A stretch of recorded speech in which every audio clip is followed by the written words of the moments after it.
देशरे एवं राज्य में चली 2024 अर्थात चलित वर्षर भोट गणना तेज प्रथम पर्याय पोस्टाल बालाट गणति अनुसार केन्द्र एवं राज्य में आगुआ रही पद्म बा बीजेपी ओडिशार 147 आसन लीड करुछि बीजेपी तेज वर्तमान सुधा ट्रेंड रे बीजेपी 78 आसन में आगुआ रही बेले 54 आसन में द्वितीय रही बीजेडी कांग्रेस को मिली ओडिशारू 11टी आसन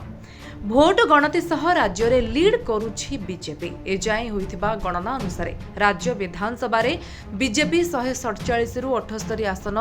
दखल करि सारिथिबा बेले पछरे पड़िछि बीजेडी को मिली मात्र 54 आसन कांग्रेस 11टी आसन रे विजय हासिल कर सारिलाणी तेपरी लोकसभा आसन में बीजेपी 19 आसन दखल कर सारी जातीय स्तर में बीजेपी 296 आसन दखल कर सारिथिबा बेले कांग्रेस आगे चली कांग्रेस को एबे जाए 228 आसन मिल सारी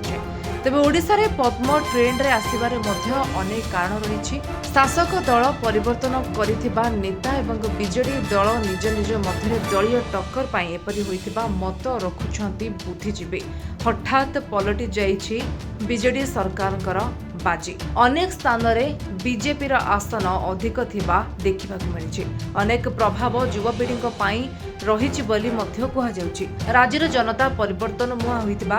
उल्लेख करिसंती वरिष्ठ सामाजिक माने बीजेडी संगठन सुदृढ़ थिबा सत्वे मध्य पद्म वर्तमान पर्यंत आगर रहिछि ब्यूरो रिपोर्ट विश्ववाणी लाइव।